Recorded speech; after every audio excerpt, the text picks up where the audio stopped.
నమస్కారం, news vision కు స్వాగతం. ముందుగా వార్తల్లోని ముఖ్యాంశాలు.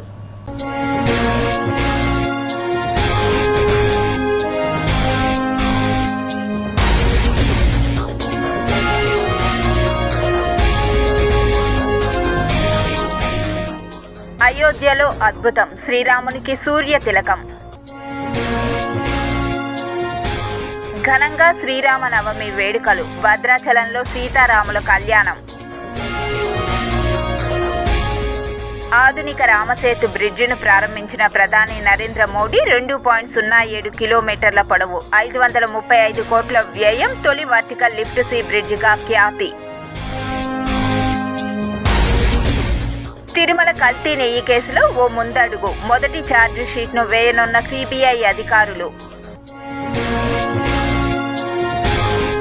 అలిపిరిలో బేస్ క్యాంప్, మాస్టర్ ప్లాన్ సిద్ధం చేసిన ఈవో శ్యామలరావు, గ్రీన్ సిగ్నల్ ఇచ్చిన ముఖ్యమంత్రి చంద్రబాబు.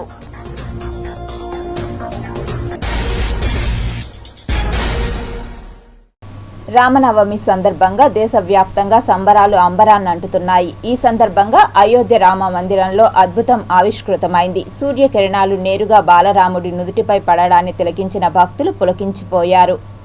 శ్రీరామనవమి సందర్భంగా అయోధ్యలోని రామ మందిరంలో ఆదివారం అద్భుత ఘట్టం ఆవిష్కృతమైంది.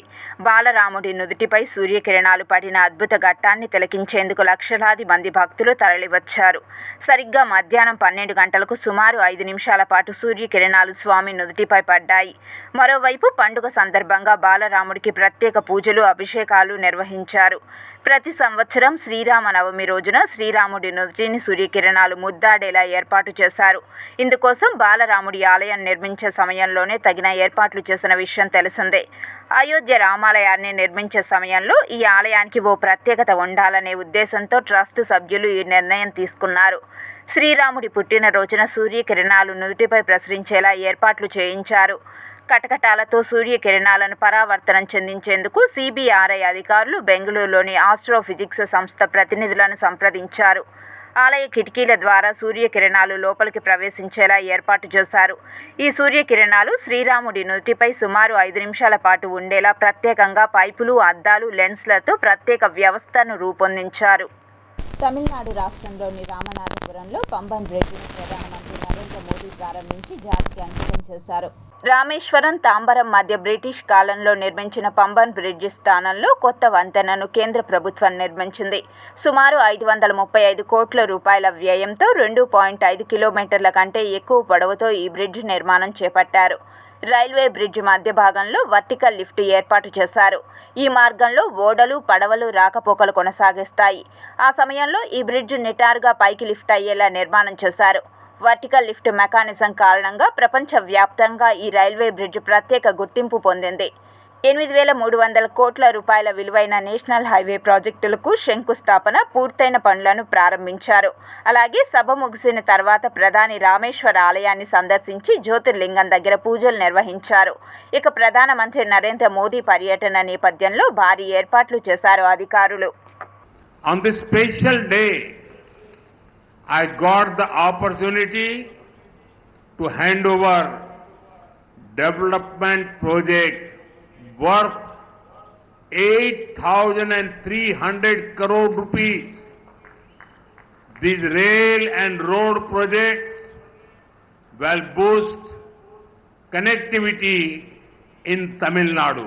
This is the land of Bharat Ratna Dr. Kalam. His life showed us that science and spirituality complement each other. Similarly, the new Pamban bridge to Rameshwaram brings technology and tradition together. आज राम नवमी का पावन पर्व है. अब से कुछ समय पूर्व अयोध्या में भव्य राम मंदिर में रामलला का सूर्य की किरणों ने भव्य तिलक किया है. भगवान श्री राम का जीवन, उनके राज्य से मिलने वाली सुशासन की प्रेरणा राष्ट्र निर्माण का बड़ा आधार है। और आज रामनवमी है, मेरे साथ बोलिए, जय श्री राम,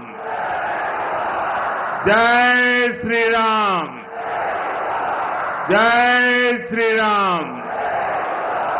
मैं रामेश्वरम की इस पवित्र धरती से समस्त देशवासियों को रामनवमी की हार्दिक शुभकामनाएं देता हूं। భద్రాద్రి రాముడికి పట్టు వస్త్రాలు సమర్పించారు టీటీడీ చైర్మన్ బిఆర్ నాయుడు.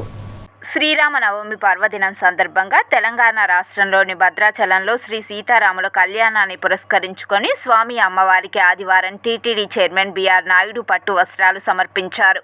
ప్రతి సంవత్సరం టీటీడీ తరపున పట్టు వస్త్రాలు సమర్పించడం ఆనవాయితీగా వస్తోంది. ఈ సందర్భంగా ముందుగా భద్రాచలం ఆలయం వద్దకు చేరుకున్న టీటీడీ చైర్మన్కు తెలంగాణ రాష్ట్ర దేవాదాయ శాఖ మంత్రి కొండా సురేఖ, వ్యవసాయ శాఖ మంత్రి శ్రీ తుమ్మల నాగేశ్వరరావు, ఈవో ఎల్ రమాదేవి ఆలయ సాంప్రదాయాలతో స్వాగతం పలికారు. పట్టు వస్త్రాలు సమర్పించిన అనంతరం టీటీడీ చైర్మన్ దంపతులు సీతారాముల కళ్యాణంలో పాల్గొన్నారు. అంతకుముందు స్థానిక ఐటీసీ అతిథి గృహం వద్ద టీటీడీ చైర్మన్ను తెలంగాణ రాష్ట్ర డిప్యూటీ సీఎం బట్టి విక్రమార్క, రెవెన్యూ శాఖ మంత్రి పొంగులేటి శ్రీనివాసరెడ్డి, కలెక్టర్ జితేష్ పాటిల్ శాల్వాతో సత్కరించారు. ఈ కార్యక్రమంలో టీటీడీ బొక్కసం ఇన్ఛార్జ్ గురు రాజస్వామి, ఇతర అధికారులు పాల్గొన్నారు. తిరుమల శ్రీవారి లడ్డూ ప్రసాదం తయారీలో కల్తీ నెయ్యి వ్యవహారంలో మరో కీలక పరిణామం చోటు చేసుకుంది. ఈ కేసులో త్వరలో మొదటి ఛార్జిషీట్ను సిబిఐ అధికారులు వేయనున్నారు. రాబోయే వారం రోజుల్లో ఛార్జిషీట్ వేసేందుకు సిబిఐ అధికారులు రంగం సిద్ధం చేశారు. ఇప్పటికే ఈ వ్యవహారంలో 6గురిని సిబిఐ అధికారులు అరెస్టు చేశారు. తమిళనాడులోని AR dairy, Bolebaba dairy, Vaishnavi డైరీకు చెందిన వారిని సిట్ అధికారులు అరెస్టు చేశారు. మొదటి ఛార్జిషీట్ వేసిన తర్వాత రెండో దశ దర్యాప్తును సిబిఐ అధికారులు చేపట్టనున్నారు. మొదటి దశలో పాత్రదారులను సిట్ అధికారులు అరెస్టు చేశారు. రెండో దశలో సూత్రధారులపై సిబిఐ అధికారులు ఫోకస్ పెట్టనున్నారు. తమిళనాడులోని ఏఆర్ డైరీకి టెండర్ దక్కేటట్లుగా టెండర్ నిబంధనలను మార్చిన సూత్రధారులపై దర్యాప్తు ప్రారంభం కానుంది. వైసీపీ ప్రభుత్వ హయాంలో పాలకవర్గంలోని కొంతమంది సభ్యులు, టీటీడీలోని కొంతమంది అధికారులపై ఇప్పటికే సిట్కు సమాచారం అందింది. రెండో దశలో వీరిపైనే సిబిఐ ఆధ్వర్యంలోని సిట్ అధికారులు ఫోకస్ పెట్టనున్నారు. తిరుమల విజన్ 2047లో భాగంగా అలిపిరిలో బేస్ క్యాంపును ఏర్పాటు చేయాలని భావించిన టీటీడీ ఈవో శ్యామలరావు ప్రత్యేక శ్రద్ధతో ప్రాజెక్టును సిద్ధం చేశారు.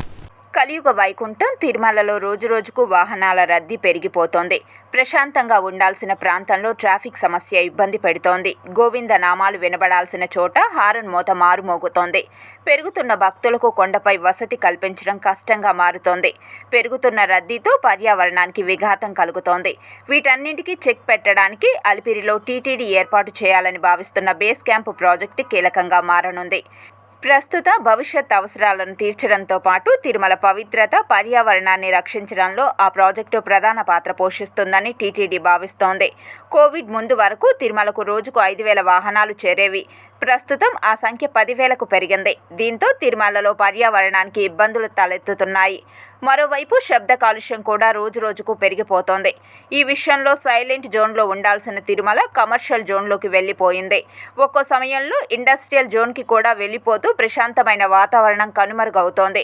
ఈ పరిస్థితులు శేషాచలం కొండల ఎకోసిస్టమ్కి తీవ్ర ఇబ్బందిగా మారుతున్నాయి. అలాగే తిరుమలలో రోజుకు సగటున 68,000 మంది భక్తులతో పాటు 20,000 మంది స్థానికులకు నీటి, విద్యుత్ వనరులను సమకూర్చడం కూడా కష్టంగా పరిణమిస్తోంది. ఇక వసతి విషయంలో ప్రధానంగా తిరుమలలో 7,790 టీటీడీ గదులు, 1,105 మఠాల గదులు, 6,800 లాకర్లు ఉన్నాయి. వీటి ద్వారా కేవలం 55,000 మందికి మాత్రమే వసతి కల్పించే అవకాశం ఉంటుంది. మిగిలిన భక్తులకు ఇబ్బందులు తప్పటం లేదు. ఈ సవాళ్లను ఎదుర్కోవడం కోసమే టీటీడీ బేస్ క్యాంపు ప్రాజెక్టుపై ప్రధాన దృష్టి సారించింది. దీనికోసం 10 నుంచి 15 హెక్టార్ల స్థలాన్ని వినియోగించనున్నారు. గతంలో వివిధ హోటళ్లకు ఇచ్చిన స్థలాన్ని కూడా రద్దు చేసి టీటీడీకే కేటాయించడంతో బేస్ క్యాంప్కు లైన్ క్లియర్ అయింది. ఇటీవల టీటీడీపై సమీక్షలో ఈ బేస్ క్యాంప్ ఏర్పాటుపై సీఎం చంద్రబాబు నుంచి గ్రీన్ సిగ్నల్ రావడంతో ఇక పనులు వేగవంతంగా పూర్తి చేయాలని అధికారులు భావిస్తున్నారు. ప్రధానంగా 25,000 మంది భక్తులకు సకల సౌకర్యాలతో వసతి కల్పించే దిశగా ప్రణాళికలు సిద్ధం చేశారు. దీంతో కొండపై భక్తుల రద్దీని క్రమబద్ధీకరించే అవకాశం ఉంటుంది. వివిధ ప్రాంతాల నుంచి తిరుపతికి చేరే ప్రైవేట్ వాహనాలను ఈ బేస్ క్యాంప్కు మళ్లించి వాటిలో వచ్చిన భక్తులను టీటీడీ, ఏపీఎస్ఆర్టీసీ ఎలక్ట్రిక్ బస్సుల ద్వారా తిరుమలకు పంపేందుకు ప్రత్యేక కేంద్రం, మోడల్ ట్రాన్స్ఫర్ టెర్మినల్ ఏర్పాటు చేస్తారు. భక్తులు విశ్రాంతి తీసుకునేందుకు, స్నానాలు చేసేందుకు భోజనం హాళ్లు, లాకర్లు వంటి సదుపాయాలు కల్పిస్తారు. భక్తులకు వసతి కేటాయింపు కార్యాలయాలతో పాటు వివిధ రకాల కౌంటర్లను ఇక్కడ ఏర్పాటు చేస్తారు. మ్యూజియం, కళా ప్రదర్శన కేంద్రం, ఆధ్యాత్మికతను పెంచేలా వివిధ రకాల ఏర్పాట్లు ఉంటాయి. ఈ బేస్ క్యాంప్ అందుబాటులోకి వస్తే కొండపై వాహన కాలుష్యం తగ్గించడంతో పాటు నీటి, విద్యుత్ వినియోగాన్ని సమర్థవంతంగా నియంత్రించవచ్చని టీటీడీ భావిస్తోంది. ట్రాఫిక్ సమస్య కూడా తగ్గిపోయి తిరుమలలో కేవలం గోవింద నామస్మరణ మాత్రమే వినిపిస్తుందని అభిప్రాయపడుతున్నారు. శ్రీ కోదండ రామాలయంలో ఘనంగా శ్రీరామనవమి వేడుకలు నిర్వహించారు. తిరుపతి శ్రీ కోదండ రామస్వామి వారి ఆలయంలో ఆదివారం శ్రీరామనవమి వేడుకలు ఘనంగా జరిగాయి. తెల్లవారుజామున సుప్రభాతంతో స్వామివారిని మేల్కొల్పి ఉదయం మూలవార్లకు అభిషేకం చేశారు. ఉదయం 8 నుంచి 9 గంటల వరకు ఊంజల్ మండపంలో శ్రీ సీతారామ లక్ష్మణ సమేత హనుమంతుల వారి ఉత్సవాలకు స్నపన తిరుమంజనం వైభవంగా నిర్వహించారు. ఇందులో పాలు, పెరుగు, తేనె, కొబ్బరి నీళ్లు, పసుపు, చందనంతో అభిషేకం చేశారు. సాయంత్రం 3 నుంచి 4 గంటల వరకు శ్రీ శ్రీ శ్రీ పెద్దజీఆర్ స్వామివారి మఠం నుంచి అర్చకులు నూతన వస్త్రాలను తీసుకొని విమాన ప్రదక్షిణంగా వచ్చి స్వామివారి మూలవర్లకు, ఉత్సవర్లకు సమర్పించారు. ఆ తర్వాత శ్రీరామ జన్మ పురాణం ఆస్థానం నిర్వహించారు. రాత్రి 7 నుండి 9 గంటల వరకు శ్రీరామచంద్రమూర్తి తన ప్రియభక్తుడైన హనుమంత వాహనాన్ని అధిష్ఠించి ఆలయ 4 మాడవీధుల్లో విహరించి భక్తులను కటాక్షించారు. ఈ కార్యక్రమంలో ఆలయ deputy EO Nagaratna, AEO Ravi, superintendent Munishankar, temple inspector Suresh, ఆలయ అర్చకులు, విశేష సంఖ్యలో భక్తులు పాల్గొన్నారు.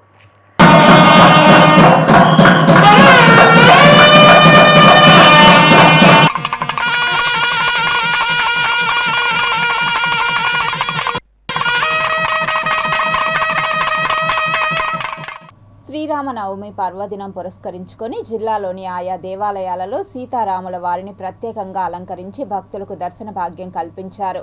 రాముల వారి భక్తులతో ఆలయాలు కిక్కిరిసిపోయాయి. జై శ్రీరామ్, జై శ్రీరామ్ అంటూ స్వామివారి సేవలో పునీతులయ్యారు. సీతారామయ్య స్వామి దేవాలయం ముందు ఈ సంవత్సరం ప్రత్యేక అలంకరణ జరిగినది. భక్తులు తండోపతండాలుగా వచ్చి దర్శనం చెప్పుకుంటున్నారు.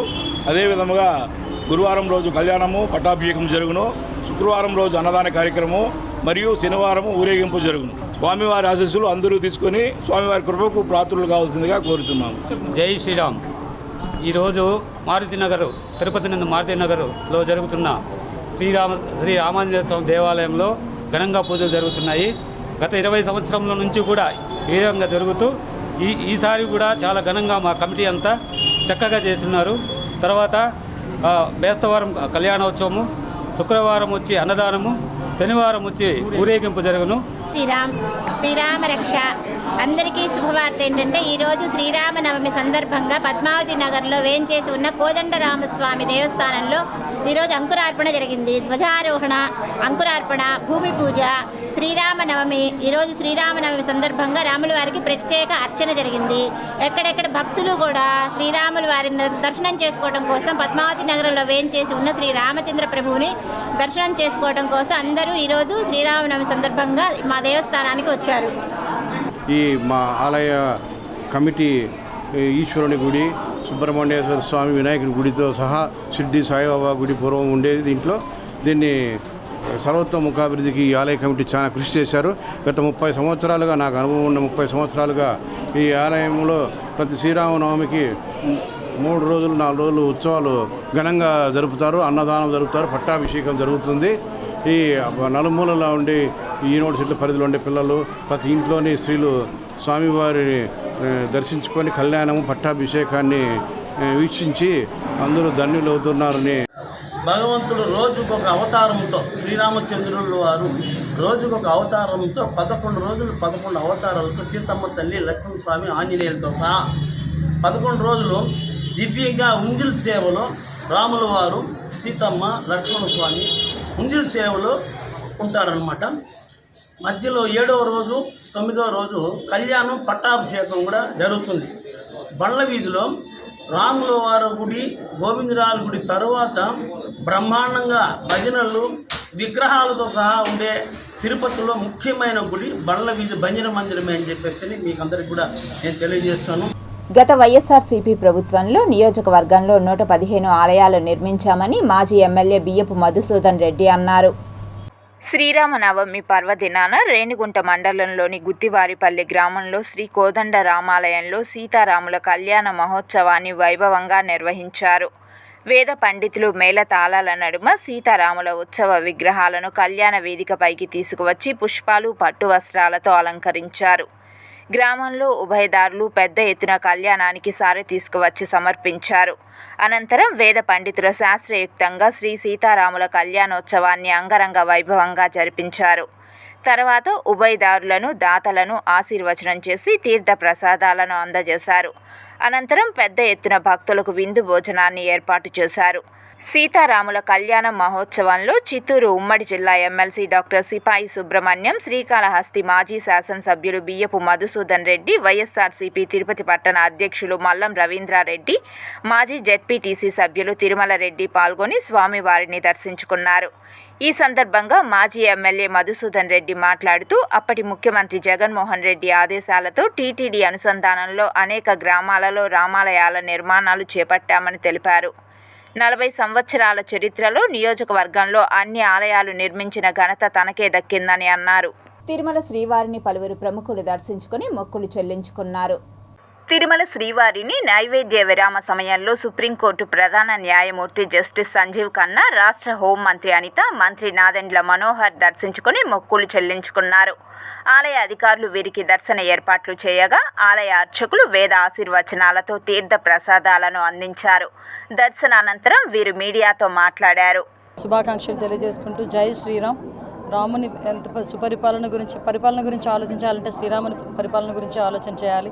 అటువంటి సుపరిపాలన ఈరోజు ఎన్డీఏ గవర్నమెంట్లో ఆంధ్రప్రదేశ్లో ఉండాలని, అదేవిధంగా దేశంలోని కూడా నరేంద్ర మోడీ గారి ఆధ్వర్యంలో ఆ సుపరిపాలన ఉండాలని మనస్ఫూర్తిగా కోరుకుంటూ, ఏదైతే ఈరోజు చంద్రబాబు నాయుడు గారు దీక్ష పూనేరో 2047 విజన్ ప్రకారం కానీ P4 విధానంలో బంగారు కుటుంబాలని అభివృద్ధిలోకి తీసుకురావాలని చెప్పి ఏదైతే కంకణం కట్టుకున్నారో ఆ విషయంలో ఎక్కడా కూడా ఎటువంటి ఇబ్బందులు రాకుండా అన్నీ కూడా సక్రమంగా పూర్తవ్వాలని ఆ దేవదేవుని కోరుకుని ఈరోజు అందరూ కూడా సుభిక్షంగా ఉండాలని ఆ దేవదేవుని కోరుకుని రావడం జరిగింది. అద్భుతంగా జరిగింది. శ్రీరామనవమి రోజున ఆ స్వామివారి దర్శనం కుటుంబ సమేతంగా చేసుకోవడం అనేది నా పూర్వజన్మ సుకృతంగా భావిస్తూ భారతదేశ గొప్పతనాన్ని ప్రపంచ దేశాలు గర్వించే విధంగా అభివృద్ధి పదంలో నడిపించిన ఘనత ప్రధానమంత్రి నరేంద్ర మోదీకి దక్కిందని భారతీయ జనతా పార్టీ 45వ వ్యవస్థాపక దినోత్సవాన్ని పురస్కరించుకొని తిరుపతి నగరంలో వాడవాడలా బీజేపీ జెండాను ఎగురవేశారు. ఈరోజు భారతీయ జనతా పార్టీ 45 వసంతాలు పూర్తి చేసుకుంటున్నటువంటి శుభ సందర్భంలో దేశవ్యాప్తంగా అన్ని కూడల్లో భారతీయ జనతా పార్టీ జెండాని ఎగరవేస్తున్నారు కార్యకర్తలు. ఈరోజు కాశ్మీర్ నుంచి కన్యాకుమారి వరకు కమల వికాసాన్ని విస్తరించుకుంటూ అన్ని రాష్ట్రాల్లో భారతీయ జనతా పార్టీ పాగా వేసుకుంటూ వెళ్తున్నది. నరేంద్ర మోడీ గారి నాయకత్వం, వాజ్పేయి గారు కళ్ళగన్నటువంటి నవభారత నిర్మాణం, స్వర్ణ భారత్ చేసే దిశగా నరేంద్ర మోడీ గారు ఆ ఆశయాన్ని ప్రతి కార్యకర్త ఇంటిపై జెండా ఎగురవేస్తూ అత్యధిక కార్యకర్తలు కలిగిన అతిపెద్ద రాజకీయ పార్టీ కార్యకర్త అని గర్వంగా ఇవాళ దేశంలో ఉన్నటువంటి అత్యధిక రాష్ట్రాల్లో అధికారంలో ఉన్నటువంటి బీజేపీ యొక్క వారసునిగా ఈ దేశం యొక్క సమస్యల పరిష్కారం కోసం సాహసోపేతమైనటువంటి నిర్ణయాలు తీసుకుంటూ పార్లమెంటు వేదికగా సునాయాసంగా అన్ని సమస్యలను పరిష్కరిస్తూ రానున్నటువంటి 50 సంవత్సరాల దేశ అవసరాలను తీరుస్తున్నటువంటి ఒక రాజకీయ క్షేత్రం భారతీయ జనతా పార్టీ.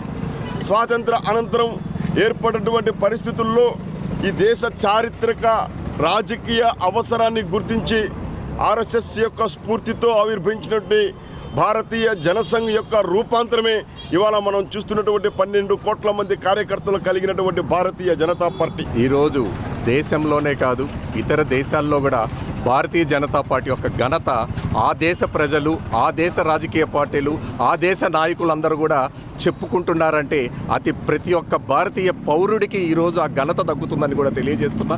ఈ ఘనత అంతా కూడా ఎంతో నిస్వార్థతో, నిబద్ధతతో కూడిన, క్రమశిక్షణతో కూడిన ఏకైక రాజకీయ పార్టీ ఏదన్నా ఉంటే అది భారతీయ జనతా పార్టీ అని తెలియజేసుకుంటూ ఈరోజు ప్రతి ఒక్క కార్యకర్తకు కూడా ధన్యవాదాలు తెలియజేసుకుంటున్నాను.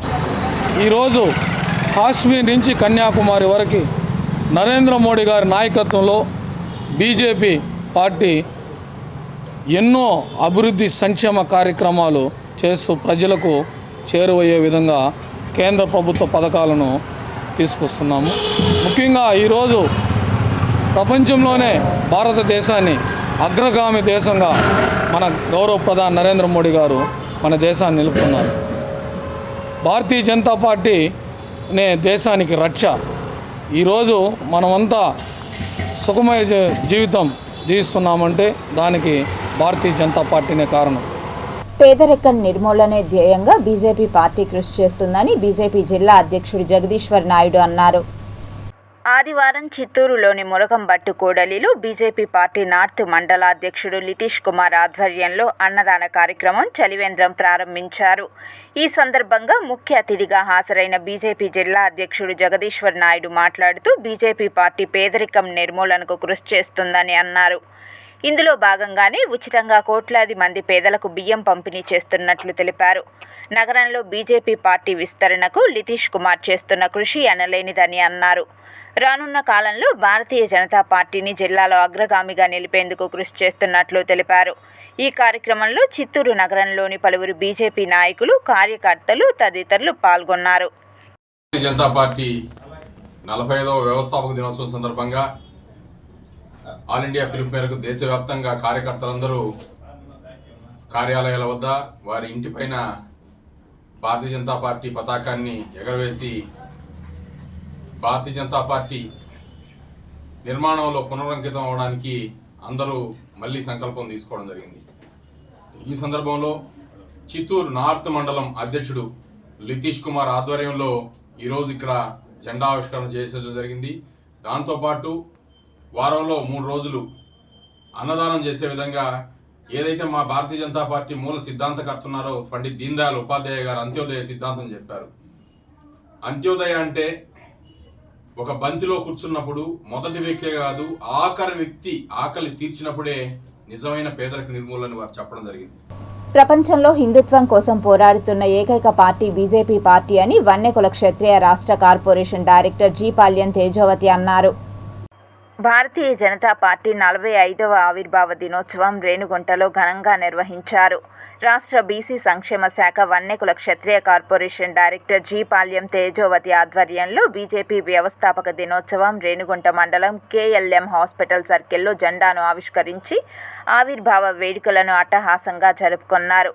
ముందుగా శ్రీరామనవమి సందర్భంగా సీతారాముల చిత్రపటం వద్ద ప్రత్యేక పూజలు నిర్వహించారు.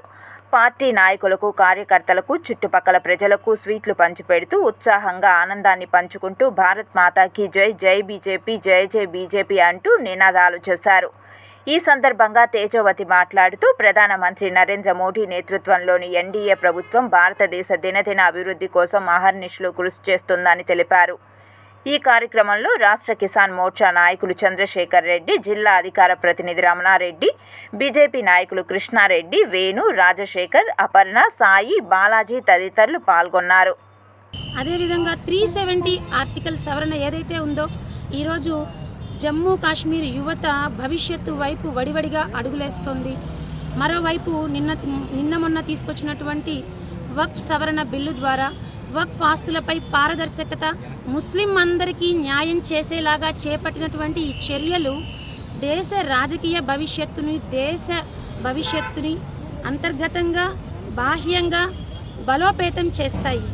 కాబట్టి విజన్ 2047 ఏదైతే అభివృద్ధి చెందిన భారతదేశం ప్రధాన లక్ష్యంగా ఏదైతే నరేంద్ర మోదీ గారి ప్రభుత్వం పనిచేస్తుందో ఇది మరింత ఉధృతంగా చేపడతామని, ఈ ప్రయాణంలో ప్రతి ఒక్కరూ భాగస్వామ్యం కావాలని, ప్రతి భారతీయ జనతా పార్టీ కార్యకర్తలు దీన్ని సాధించే దిశగా ప్రతి అడుగు వేస్తామని ఈ సందర్భంగా నేను తెలియజేసుకుంటున్నాను. ధన్యవాదాలు. బీసీలకు 52% రిజర్వేషన్లు కల్పించాలని డిమాండ్ చేస్తూ ఈ నెల 11వ తేదీ జ్యోతిరావు పూలే జయంతి రోజున బహుజన సమాజ్ పార్టీ ఆధ్వర్యంలో బీసీ సమరబేరి నిరసన కార్యక్రమాన్ని నిర్వహిస్తున్నట్లు బీసీ సమన్వయ కమిటీ నాయకులు వెల్లడించారు. ఈ దేశ జనాభాలో అత్యధిక శాతం ఉన్నటువంటి బీసీలు ఈరోజు అన్ని రంగాల్లో వెనకబడి ఉండడం కూడా మనం గమనిస్తున్నాం. అదేవిధంగా రాజకీయ రంగాల్లో అయితే మరీ శూన్యం. కొన్ని కులాలైతే అసెంబ్లీ, పార్లమెంటు చూడని కులాలు కూడా ఉన్నాయి. కానీ వాటన్నింటి కూడా అసెంబ్లీకి పార్లమెంటుకి పంపించాలనేది బహుజన్ సమాజ్ పార్టీ ఉద్దేశం. ఆ ఉద్దేశం ప్రకారమే ఈరోజు బీసీలకి 52% ఆ డిమాండ్ని భారతదేశం మొత్తం కూడా ఈరోజు తీసుకురావడం జరుగుతూ ఉంది. ఈ కార్యక్రమంలో మాతోటి కలిసి పనిచేసే ఒక కాన్సెప్ట్తో బీసీలకు రిజర్వేషన్లు కల్పించాలనే ఉద్దేశంతో వచ్చేటువంటి మా ప్రజా సంఘాలైనటువంటి బీసీ సంఘాలను కూడా కలుపుకొని మేమందరూ పెద్ద ఎత్తున 11వ తారీఖున ఉదయం 10 గంటలకి కలెక్టరేట్ ముందు ఈ ధర్నా కార్యక్రమం నిర్వహిస్తున్నాము. మా జనాభా ప్రకారం మా వాటా మాకు తేలేంత వరకు మేము ఈ ఉద్యమాన్ని ఆగం. మాకు జాతీయ స్థాయిలో బెహన్ కుమారి నాయకత్వంలో ఆమె మీకు అందరికీ తెలుసు, 4 సార్లు ముఖ్యమంత్రి అయింది. పార్టీ కూడా జాతీయ పార్టీ. మనం కూడా మేమందరం కూడా అన్ని నియోజకవర్గాలు 175 నియోజకవర్గాల్లో కూడా పోటీ చేశాం. రేపు రాబోయే రోజుల్లో గ్రామ స్థాయి నుంచి పార్టీని పటిష్టం చేసుకొని మేమంతా కూడా ఇంకా ఎవరిని అడిగినా లాభం లేదు. వాళ్ళ కుటుంబాలు, 2 కుటుంబాలు, 4 పార్టీల విధానంతో ఈ రాష్ట్రం కానీ దేశం కానీ వెళ్ళిపోతుంది. కూటమి ప్రభుత్వం ఎన్నికల్లో ఇచ్చిన హామీ ప్రకారం సిపిఎస్ను రద్దు చేసి పాత పెన్షన్ విధానాన్ని అమలుపరచాలంటూ ఏపీ రాష్ట్ర సిపిఎస్ ఎంప్లాయీస్ అసోసియేషన్ అధ్యక్షులు చీర్ల కిరణ్ డిమాండ్ చేశారు. అన్నమయ్య జిల్లా కలెక్టర్ గారికి మొదటి విడతగా మే 1వ తేదీన వారికి వినతి పత్రాలు ఇవ్వడం జరుగుతుంది. తర్వాత 2వ విడత, 3వ విడత ఇలా 4 విడతలుగా మొత్తం 26 జిల్లాలు 1000 కిలోమీటర్లు చుట్టి ఈ యొక్క కలెక్టర్లకి వినతి పత్రము ఇచ్చి గవర్నమెంట్ ద్వారా వారికి సీఎంకి అందజేయాలని చెప్పి మేము కోరడం జరుగుతూ ఉంది. ఈ చైతన్య యాత్రకి రాష్ట్ర కార్యవర్గ సభ్యులందరూ కూడా ఆయా జిల్లాల్లో పాల్గొనడం కూడా జరుగుతుంది. కాబట్టి మేము ఒకటే చెప్తున్నాం, రాష్ట్ర ప్రభుత్వానికి విజ్ఞప్తి చేస్తున్నాం. ఆంధ్రప్రదేశ్ రాష్ట్ర సిపిఎస్ ఎంప్లాయీస్ తరఫున మీరు ఏదైతే మాట ఇచ్చారో ఆ మాటని మీరు తొందరగా నిలబెట్టుకోవాలి.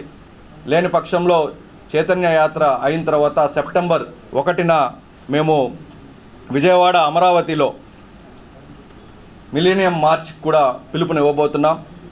ఈ యొక్క చైతన్య యాత్ర ద్వారా ప్రభుత్వంలో కదలికలు వచ్చి మా యొక్క సిపిఎస్ని రద్దు చేయాలని చెప్పి మేమందరం కూడా కోరుకుంటున్నాం. శ్రీ సిద్ధి Vinayaka taxi drivers welfare association నూతన కార్యవర్గాన్ని శ్రీరామనవమి సందర్భంగా ఎన్నుకోవడం జరిగింది. గౌరవ అధ్యక్షులు బేబీ బాలాజీ, అధ్యక్షుడిగా హరినాథ్, కార్యదర్శిగా రామ్రాజ్లతో పాటు ఈస్ట్ ఎస్ఐ మహేష్ బాబు సమక్షంలో నూతన కమిటీని ఏర్పాటు చేశారు. అందరికీ ఈ దేవుని పుణ్యక్షేత్రం కాబట్టి కొత్తగా యాత్రికులు వచ్చే వారికి అందరి దగ్గర మంచిగా ఉండి అందరికీ సహకరించాలనేసి కోరుకోవడం జరుగుతోంది. అట్లనే మీరు కొత్తగా ఏర్పడిన మెంబర్స్ కూడా జాగ్రత్తగా ఎటువంటి అవాంఛనీయ సంఘటనలు జరగకుండా మీరందరూ కూడా సక్రమంగా ఉండాలనేసి చెప్పడం జరుగుతోంది. నన్ను ప్రెసిడెంట్గా కొత్తగా నన్ను ఎన్నుకున్నారు కాబట్టి అందరికీ మేలే చేస్తాను కానీ కీడు చేయను. దీనికి మాకు ఫుల్ సపోర్ట్గా మన బాలాజీ గౌరవాధ్యక్షుడిగా ఉన్నాడు కాబట్టి, అన్న జేబీ అన్న ఉన్నాడు కాబట్టి మాకు ఎలాంటి ఇబ్బంది లేదు. ఏ సమస్యలు వచ్చినా మాకు ఆదుకునేదానికి రెడీగా ఉన్నాము. మేము ఎవరిపైకి అనవసరంగా పోము. ఇది నా విన్నపం. మా కోసం అందరూ కూడా ఉన్నందుకు ప్రత్యేకంగా అందరికీ ధన్యవాదాలండి. మా సభ్యులందరికీ కూడా మొట్టమొదటగా ఈ కార్యక్రమాన్ని జయప్రదం చేసిన దానికి మా గౌరవ అధ్యక్షుల గారికి జేబీ బాలాజీ గారికి ధన్యవాదాలు. అలాగే జాలీరాయలు గారికి ధన్యవాదాలు. మా వెనుకుండి నడిపించిన మా ఎమ్మెల్యే గారికి, జయబన్న గారికి, ఇద్దరికి కూడా ప్రత్యేకమైన ధన్యవాదాలు తెలుపుతున్నాము. ఖైదీలు పరివర్తన చెంది సమాజంలో ఉన్నత వ్యక్తులుగా రాణించాలని జోష్ ప్రాపర్టీస్ అధినేత ఈశ్వర్ ప్రకాష్ ప్రవీణ్ పేర్కొన్నారు. తిరుపతి కోర్టు ప్రాంగణంలోని సబ్ జైలు నందు శ్రీరామనవమి పండుగ సందర్భంగా ఖైదీలకు ప్రసాదాలను వితరణ చేశారు. అంతకుముందు రాముల వారికి ప్రత్యేక పూజలు నిర్వహించారు. ఈ కార్యక్రమానికి ముఖ్య అతిథులుగా ఈశ్వర్ ప్రకాష్, ప్రవీణ్, జైలు సూపరింటెండెంట్ గురుశేఖర్ రెడ్డి తదితరులు విచ్చేసి కార్యక్రమాన్ని ప్రారంభించారు. ఈ సందర్భంగా వారు మాట్లాడుతూ ప్రతి ఒక్క మనిషి జీవితంలో మంచి వైపుకు మార్పు చెందడం అవసరమని, సబ్ జైల్లో ఉన్న ఖైదీలు ప్రతి ఒక్కరూ రానున్న రోజుల్లో సమాజ హితం, భవిష్యత్ తరాల కోసం పాటుపడేలా చర్యలు ఉండాలని ఆకాంక్షించారు. ఇప్పుడు సిటీ ఎక్స్ప్రెస్ వార్తలు చూద్దాం. తిరుపతి నగర పరిధిలోని జీవకొండ రాజీవ్ నగర్ కాలనీలో శ్రీరామనవమి పర్వదినాన్ని పురస్కరించుకొని రాములవారి ఆలయం వద్ద 5,000 మందికి నగరపాలక సంస్థ కార్పొరేటర్ అన్న అనిత యాదవ్, అన్న రామచంద్రయ్య యాదవ్ చిరంజీవుల ఆధ్వర్యంలో అన్నదాన కార్యక్రమాన్ని నిర్వహించారు. రాములవారి దర్శనం అనంతరం స్థానిక ప్రజలు అన్నదాన కార్యక్రమంలో పెద్ద సంఖ్యలో పాల్గొన్నారు. ఈ కార్యక్రమంలో కొర్లగుంట ముని తదితరులు పాల్గొన్నారు.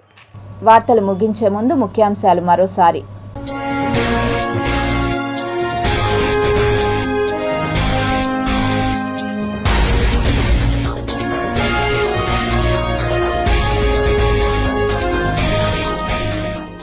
అయోధ్యలో అద్భుతం, శ్రీరామునికి సూర్య తిలకం. ఘనంగా శ్రీరామ నవమి వేడుకలు, భద్రాచలంలో సీతారాముల కళ్యాణం. ఆధునిక రామసేతు బ్రిడ్జిను ప్రారంభించిన ప్రధాని నరేంద్ర మోడీ 2.07 కిలోమీటర్ల పొడవు, 535 కోట్ల వ్యయం, తొలి వర్టికల్ లిఫ్ట్ సీ బ్రిడ్జిగా ఖ్యాతి. తిరుమల కల్తీ నెయ్యి కేసులో ఓ ముందడుగు, మొదటి ఛార్జ్ షీట్ను వేయనున్న సిబిఐ అధికారులు. అలిపిరిలో బేస్ క్యాంప్ మాస్టర్ ప్లాన్ సిద్ధం చేసిన ఈవో శ్యామలరావు, గ్రీన్ సిగ్నల్ ఇచ్చిన ముఖ్యమంత్రి చంద్రబాబు.